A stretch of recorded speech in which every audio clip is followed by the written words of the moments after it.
அஸ்ஸலாமு அலைக்கும் வரஹ்மத்துல்லாஹி வபரகாத்துஹு. அல்லாஹும்ம ஸல்லி அலா சய்யிதினா முஹம்மதின் வ அலா ஆலி சய்யிதினா முஹம்மதின் வபாரிக் வஸல்லிம் அலைஹி. இஸ்திஹாரா தொழுகை. இஸ்திஹாரா என்றால் நல்லதை நாடுதல் என்று பொருள். முக்கியமான காரியங்களில் அல்லாஹ் தாலாவிடம் நன்மை தேடி தொழப்படும் தொழுகைக்கு இஸ்திஹாரா தொழுகை என்று கூறப்படும். ஒருவருக்கு ஏதாவது ஒரு முக்கியமான காரியத்தை செய்ய நேர்ந்து அதில் உறுதியான ஒரு முடிவை எடுக்க முடியவில்லையானால், மேலும் அதை செய்தால் சிறப்பாக இருக்குமா இருக்காதா என்ற தடுமாற்றம் ஏற்பட்டால் அவர் தன் இரட்சகனிடம் நல்லதை தேடி துஆ செய்ய வேண்டும். நபி ஸல்லல்லாஹு அலைஹி வஸல்லம் அவர்கள் கூறுவார்கள், உங்களில் ஒருவர் ஏதாவது ஒரு காரியத்தை நாடி அவர் அக்காரியத்தில் லாப நஷ்டம் பற்றியும் அதன் முடிவு பற்றியும் சிந்தனை உண்டானால் அவர் முதலில் 2 ரக்காத் நஃபில் தொழ வேண்டும். பிறகு அல்லாஹ் தாலாவிடம் இவ்வாறு துஆ செய்ய வேண்டும். அல்லாஹும்ம இன்னி அஸ்தஹீருக பிஇல்மிக வஸ்தக்திருக பிகுத்ரதிக வஅஸ்அலுக மின் ஃபலிலிகல் அலீமி ஃபஇன்னக தக்திரு வலா அக்திரு வதஅலமு வலா அஅலமு வஅன்த அல்லாமுல் குயூப். அல்லாஹும்ம இன் குன்த தஅலமு அன்ன ஹாதல் அம்ர ஹைருல் லி ஃபீ தீனி வ மஆஷி வ ஆகிபத அம்ரி ஃபக்திர்ஹு லி வ யஸ்ஸிர்ஹு லி சும்ம பாரிக் லி ஃபீஹி وإن كنت تعلم أن هذا الأمر سر لي في ديني ومعاشي وعاقبة أمري فاصرفه عني واصرفني عنه وقدره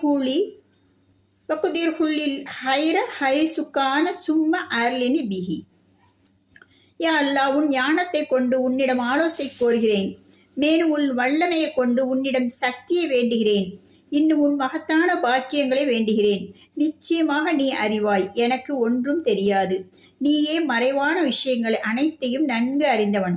யா அல்லாஹ், நிச்சயமாக இந்த காரியம் என்னுடைய தீனிலும் வாழ்க்கையிலும் மறுமையிலும் நல்லது என்றிருந்தால் அதற்குரிய ஆற்றலை எனக்கு தருவாயாக.